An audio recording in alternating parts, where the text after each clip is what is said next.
الرجيم بسم الله الرحمن الرحيم وللذين كفروا بربهم عذاب جهنم وبئس المصير صدقت يا رب العالمين.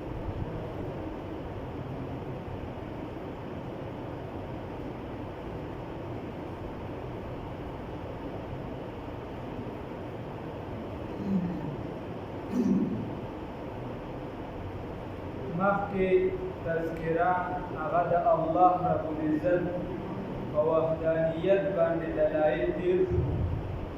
اوس دلته نه الله رب العزت چې دی هغه تذکره د هغه خلکو کوي چې کوم خلک کافران وي او کلمه ونه وایي او د جهنم خشاک وګرځي، نو الله رب العزت د هغې تذکره کوي. الله وایي وللذین او د هغه کسانو دپاره کفرو چې کافران بربهم یعنی انکار یې کړی دی بربهم د رب خپل نه، نو عذاب جهنم د هغې دپاره عذاب د جهنم دی. الله رب العزت دې دې مونږ بچي. وبئس المصیر او دا ډېره بده ټکانه ده، دا جهنم ډېره بده ټکانه ده. اذا القوا فیها هر کله چې وغورځول شي په دې کې یو جماعت پکې وغورځول شي، سمعوا لها نو دوی به اوري د جهنم لره شهیقا اوازونه چغې د غرونو په شان چغې به دا جهنمیان وایي، اوازونه به کوي. وهیه تفور او حال دا دی چې دا جهنم به ټوپونه وهي، دا جهنم به داسې راخوټېږي د ډېر شدت د وجې گویا دا ټوپونه وایي. داسې به جهنم وي. څوک فرمایي؟ الله رب العزت فرمایي. څوک فرمایي؟ الله رب العزت فرمایي چې الله وایي چې کله یو جماعت په دې کې وغورځولی شي نو دا جهنم چې دی دی به اوازونه کوي، دی به د جهنم لره اوازونه کوي،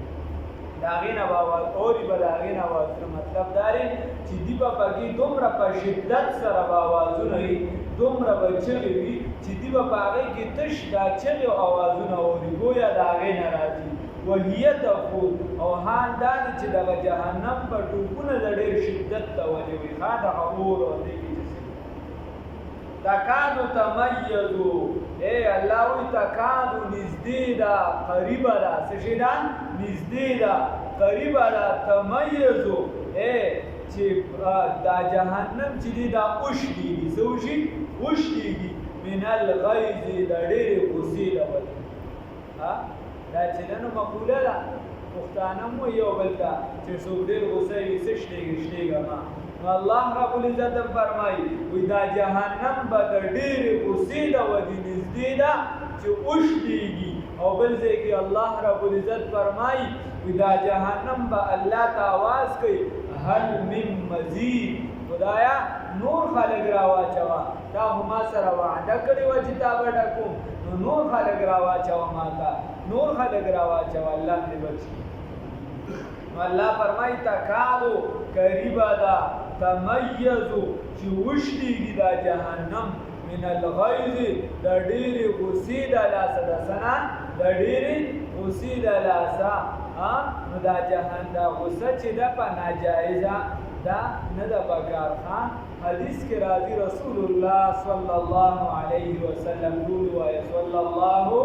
علیه وسلم د نبی کریم صلی الله علیه وسلم نه تپوس شوي، هغې تپوس کوي صحابو نه وي تاسو پهلوان پېژنئ؟ پهلوان څوک دی؟ هغې ورته ویل وي صیب پهلوان هغې ته ویلی شي چې هغه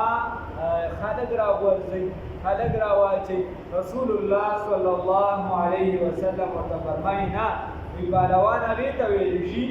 چې کله هغه له غوسه ورشي دا غوسه وخوري، نو اصل پهلوان دغه دی چې دا غوسه وخوري. د دې وجې حدیث کې راځي غوسه درله راله ولاړې کښېنه، حتی که ناست دی نو وګرځه پاسه روان شه، دې سره غوسه کمېږي. چرندام وکړه یا تش مخ وینځه، ځای بدل کړه. حتی بعض ځایونو کې ملا سم ده بس کیسه ځانله ختمه کړه، کلي ولاړ و ناسته خو پکې راغلې ده. یو بزرګ باره کې راځي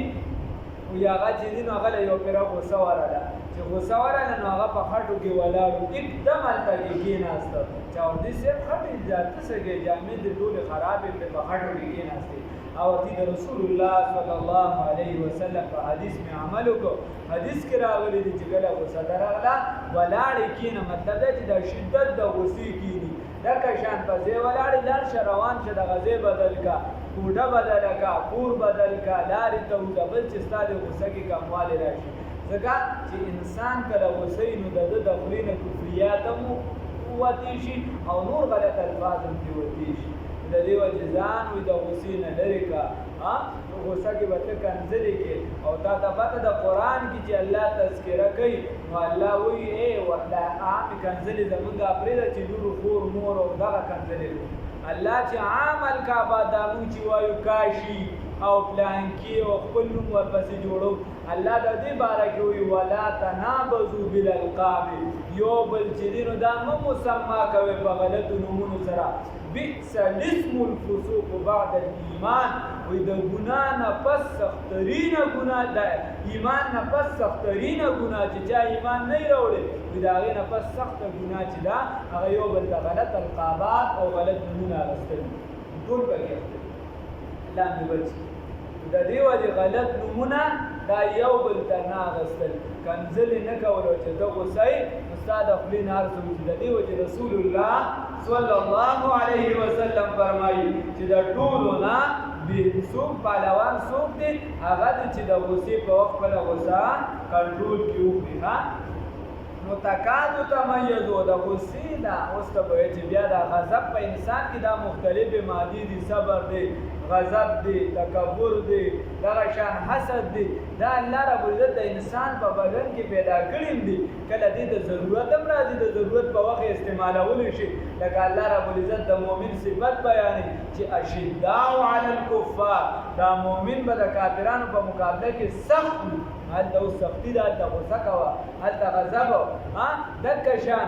ستا په عزت باندې حمله ده ناموس دې تار تار کي اوس ته ورته مخامخ نه کوې چې سبحان الله ماشاءالله نه دغلته ماشاءالله او سبحان الله مه وایه دغلته سوټې راواله د خپل عزت تحفظ دې وکړه دغلته که په خپل مال باندې مړ شو نو شهید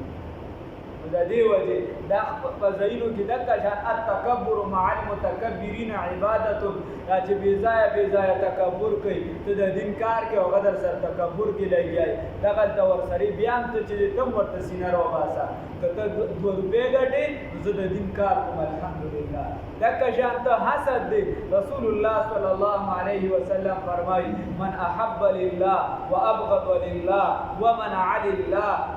فقد استكمل ایمان چا چې د الله دپاره بغض وکړو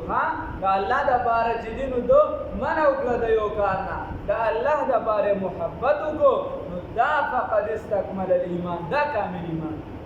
دا د هر یو څیز خپل ځای شته د دې د الله داسې نه چې بې حکمته پیدا کړي نو ځای شته بې ځایه به یې نه استعمالوي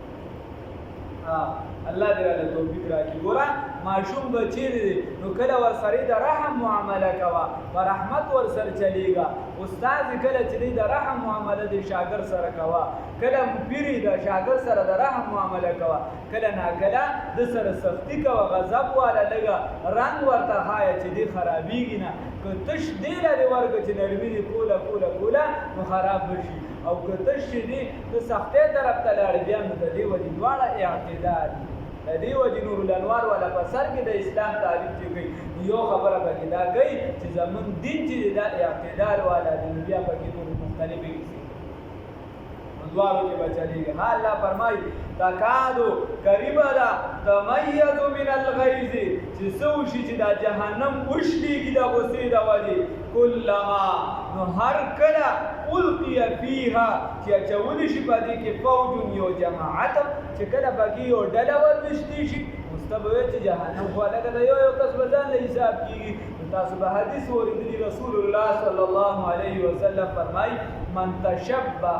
بقوم فهو منهم چا چې د چا مشابهت اختیار کو په ګیره کې په عمل کې په قول او فعل کې په جامو کې په بل څه کې په لوازماتو کې نو دا د هغه قوم نه وګرځېدو څوک د چرسیانو سرګیري د دې سر په پاسي څوک چې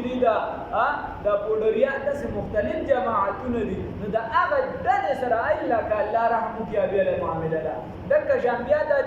کافرانو خپل ډلې د یهودو دپاره خپل جهنم دی د نصاراو دپاره خپل دی دکه شان د مشرکانو دپاره خپل دی نو الله رب العزت فرمایي کلما القي فیها هر کله چې اچولی شي په دې کې فوج یو جماعت سألهم نو داغینه به تپوس کوي خزنتها اداروغه هغه څوکیدار د جهنم چې څوک جهنم ته ځي نو داغینه به تپوس کوي څه تپوس به کوي تاسو ورته وګورئ الله وایي تپوس به څه کوي دا فرشتې به ورته وایي الم یأتکم نذیر آیا تاسو ته ویره درکوونکي نو درغلي پیغمبر نو درغلي یا څوک حق پرست ستاسو خواله نو درغلي چې دعوت یې در رسولي یو پیغمبر رسیدل دي یو د پیغمبر تعلیمات رسول دي نو بعضې ځایونو کې به پیغمبر ته تدرسي بیا چې مذهب خور شو نو بیا پیغمبر مثال په طور وفات شو رحلت یې وکړو بیا د مذهب تعلیمات تاسو ته حق پرستو نو در رسولي تاسو ته څوک ویر درکوونکي نو درغلي دوی به ورته څه وایي قالو دوی به ورته وایي بلا ولې نه قد جاءنا یقینا راغلو مونږ ته نذیر ویره ورکوونکي هغه به مونږ یې مونږ ته وی چې دا جهنم دی دا جنت دی دا دی فکذبناه من تکذیب کوم ورته چې سبب موږ څه کیسې په خوانې شروع کړې وقلنا ومن ورته وویل ما نزل الله ندی نازل کړي په موږ باندې الله د جانبه من شيء هیڅ د الله د جانبه سره راغلي نه دي راته د ځان نه خبرې کې ان انتم نه تاسو الا فی ضلال کبیر مگر په گمراهی ښکاره کې دا د دوه درې کسانو مقوله کې دي شي یو دا خبره د جهنميانو کې دي شي چې دی باندې پیغمبرانو ته وایي چې ان خیال ورته کوي هغه به وایي یو رومبي نمبر دا د جهنميانو خبره ده چې دی وایي ان انتم نه تاسو د پیغمبرانو ته وایي الا فی ضلال کبیر مگر په گمراهی لوی کې یعنی لري کې یو معنا دویم نمبر معنا چې دا هغه دارا چې دا په یقال لهم فرشتي به ورته وایي چې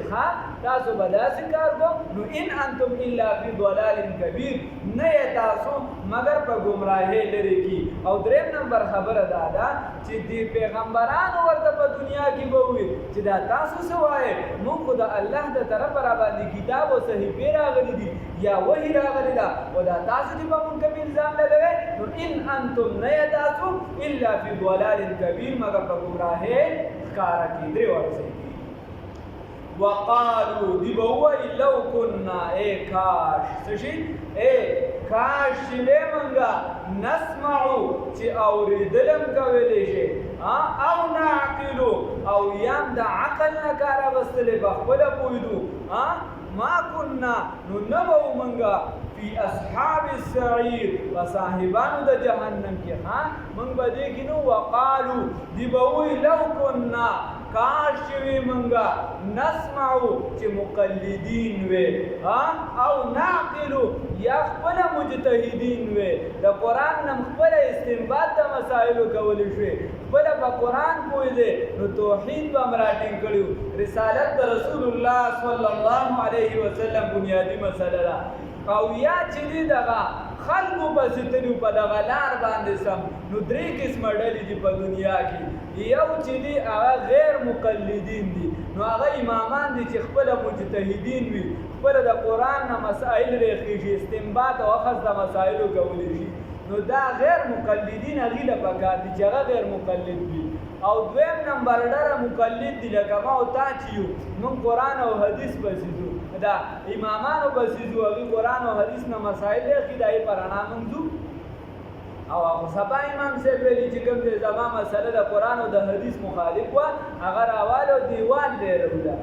نو هغه زما ستا کار بیا نه دی هغه د ابن تیمیه او د امام شافعي رحمه الله کار دی هغه د امام ابو یوسف او امام محمد رحمه الله کار دی چې هغوی دا وایي چې دا مسله د ټیک ده او دا غلط ده او زه د دې زمانې او دریم نمبر هلک چې دي هغه اهل هوا دي چې نه اهل استنباط دي نه داسې دي چې خپله د قرآن او د حدیث نه قاعدې کلیې ریښي لکه څنګه چې امام صاحب ریښي دا ټول اوس هغې پسې ځان له نوم بل څه دي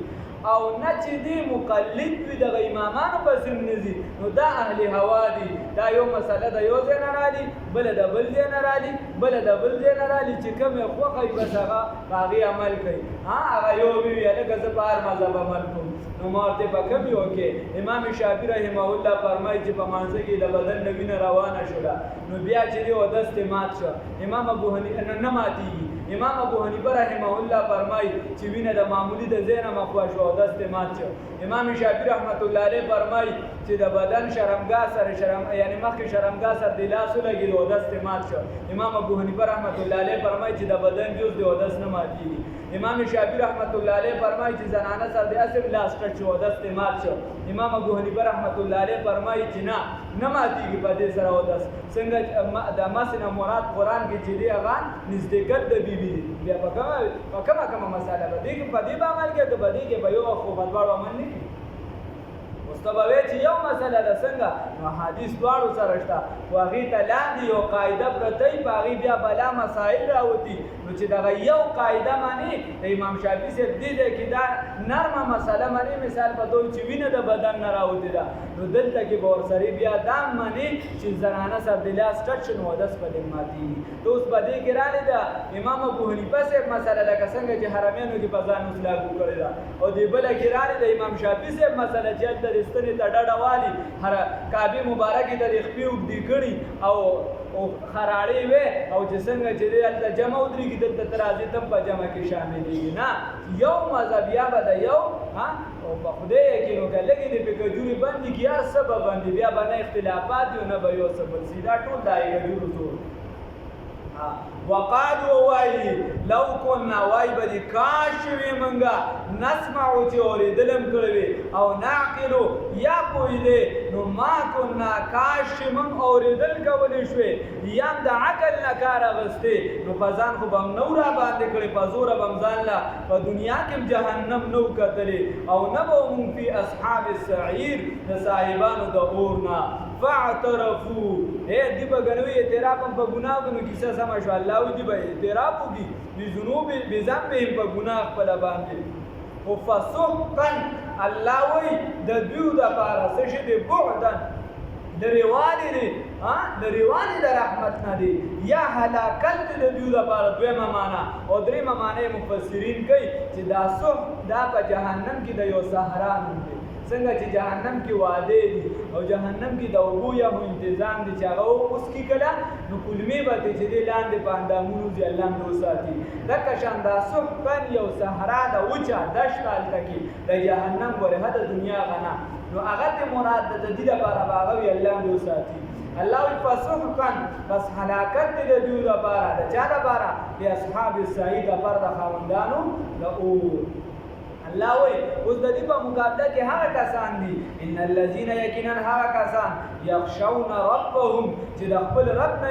یریږي بالغیب په نالیدو باندې ما ته الله نه دی لیدلی ما ته رسول الله صلی الله علیه وسلم نه دی لیدلی ما ته د قرآن د نزول زمانه نه لیدلی ما ته آخرت نه دی لیدلی ما ته چې دی جنت او جهنم نه دی لیدلی د قبر عذاب هم نه دی لیدلی راحت هم نه دی لیدلی پل صراط هم نه دی لیدلی او بیا هم په دې علم غیب په دې باندې ایمان نو الله وی لهم د دوی دپاره